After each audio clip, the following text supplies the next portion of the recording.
Welcome back to our YouTube channel. In today's video, we'll find out how good was Kareem actually. Ferdinand Louis Alcador Jr., the famous athlete known today as Kareem Abdul Jabbar, was born in New York City, the only child of Cora and Ferdinand Alcador, and as he was known as a young man, was an avid athlete. He developed rapidly and was the tallest kid in school years. His instructor and coaches had no choice but to encourage him to play basketball. He didn't take the game right away, but through his determination, he learned the fundamentals and began creating the soaring sky hook that would become his famous trademark shot on the basketball court as his early 5th grade. His parents insisted that he also pay attention to his academics. They were adamant that he prepares himself for college since he was their only kid. His basketball skills earned him a scholarship at Power Memorial High School, a prestigious Catholic high school. Kareem Abdul Jabbar proudly displays his most valuable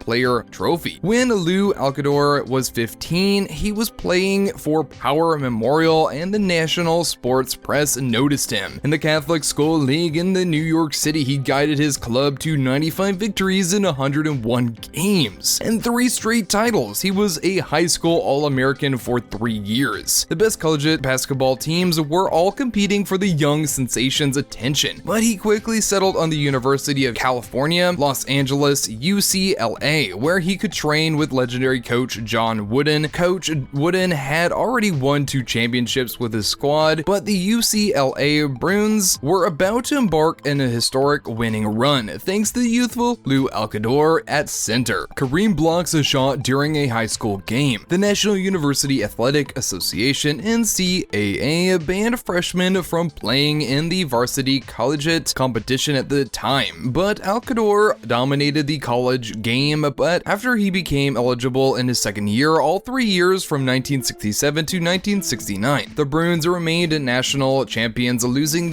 just 2 games out of 90. He is the first athlete in NCAA tournament history to be awarded Most Outstanding Player 3 times. In 1967 and 1969, he was named College Player of the Year by Sports Press and Wire agencies. On December 5th, 1966, UCLA honored Lou Alcador's first season. Alcador was an independent thinker who threaded his way through the difficult moral and political issues of 1960s. Despite his great fame as a collegiate sports hero, after reading Malcolm X's autobiography, he became interested in Islam, which he ultimately accepted after converting from his family's Catholicism in 1968. Alcador was encouraged to join the U.S. Olympic team, but he refused in part because he disliked the leadership of the International Olympic Committee, whose president Avery Brundage had professed sympathy for Nazi Germany's regime prior to the Second World War. Alcador completed his graduation from UCLA in 1969. The National Basketball Association's last place Milwaukee Bucks won a coin flip with the Phoenix Suns and slipped to the collegiate standout. Alcador made an instant impression in his debut season in the pros. He led his club to a 2nd place finish in the Eastern Division, and he was the league's top scorer. He was awarded with Rookie of the Year. The Bucks strengthened their lineup during the offseason via smart trades, and they won 68 games from 1970 to 1971, including a franchise record with 20 wins in a row. Alcador was setting the first of many records that he would set throughout the course of his lengthy career. He was awarded Most Valuable Player at the conclusion of the regular season. The Bucks swept the finals that year, and Alcador was awarded the game's most valuable player for the first for being the league's leading scorer. April 1st, 1968, Lou Alcador playing for UCLA against Houston. Following his first champion season, Lou Alcador changed his name to Kareem Abdul Jabbar, which means noble servant of the mighty one in Arabic. Abdul Jabbar won the NBA scoring the title for the 2nd time in 1971. That season and the next year, he was named the most valuable player. He was successful in establishing himself as a dominating presence in the professional basketball in his early seasons, but was nothing like the great centers who had previously dominated the sport. He threw a deep shadow at 7 feet 2 inches tall, yet he weighed a lean 225 pounds, much less than other players of his size. Abdul Jabbar introduced an unusual level of quickness to the position of center, which were dominated by big players and could dominate through their sheer strength. His agile skill on the court was the result of a hard training regimen that went well beyond what other basketball players at the time were prepared to put up with. He coupled his speed and elegance on the court with a deadly sky hook from the top of his remarkable leap, which he could execute with either hand. Sports writers called the shot the ultimate weapon since it was almost impossible to stop. Kareem Abdul Jabbar shoots over the head of Philadelphia 76ers Cadwell Jones in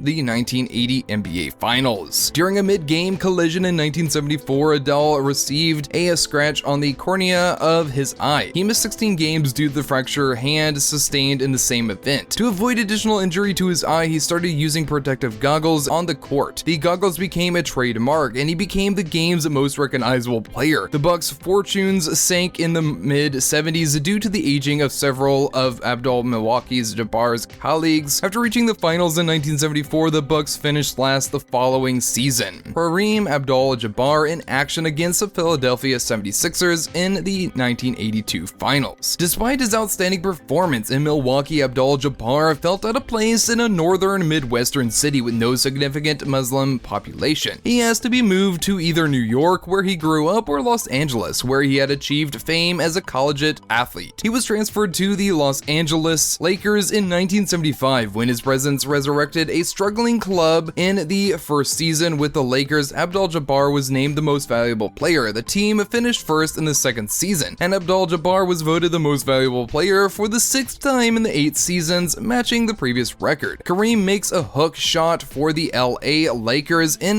this 1988 game, where Bill Laimbeer of Detroit tries to block. Despite his popularity, Abdul Jabbar remained a very private man who was clearly uncomfortable with the media's attention. The Lakers had a difficult time the next 2 seasons, and Abdul Jabbar missed 20 games in 1977 season after fracturing his hand in a fight with a player from the previous club, the Milwaukee Bucks. The negative press that resulted, along with Abdul inherent Jabbar's shyness, made his a low moment in his career, but brighter days were on the horizon. Al-Qaddour began practicing yoga in 1976 to enhance his flexibility. He also trained with Bruce Lee, the maestro of martial arts, and appeared in the 1978 film Game of the Death with Lee. In the classic comedy Airplane, he was successful in making a noteworthy cameo at the opening dinner and synopsium at the 1989 Achievement Summit in San Francisco. Awards Council member and Academy 1991 host Henry R. Kravis presented the Golden Plate Award to Kareem Abdul Jabbar. The Lakers' signing of the youngster Irvin Magic Johnson provided Abdul with the necessary backing to help the club win 5 more titles. The Lakers won the NBA title in 1980, and Abdul earned his 6th Most Valuable Player award, a record that will likely remain for many years. Most basketball players retire in their mid-30s, but Abdul actually continued to play, maintaining his flawless condition via an ever-increasing training regimen. To alleviate pre-game tension, he combined his yoga and martial arts to practice with meditation. He became the NBA's all-time scoring champion on April 5th, 1984, when he scored his 31,420th point, a record he still maintains unbreakable for any other athlete. Toni Morrison,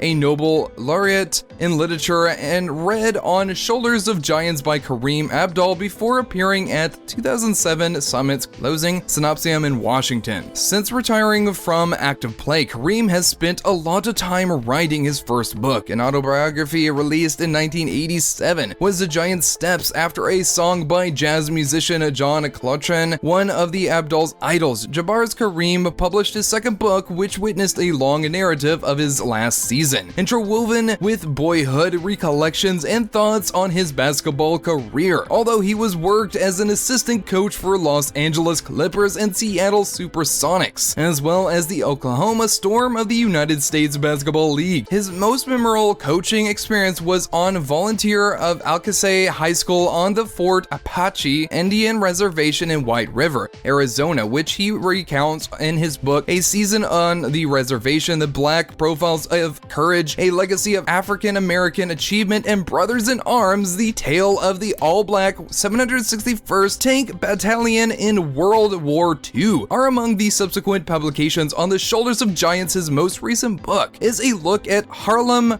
Renaissance poets, artists, musicians, musicians, athletes, and activists inspired by his personal experiences growing up in Harlem, a community traditionally low in tangible resources but rich in African American history and culture. We will see you soon in our next video. Until then, take care, goodbye. Thanks for watching.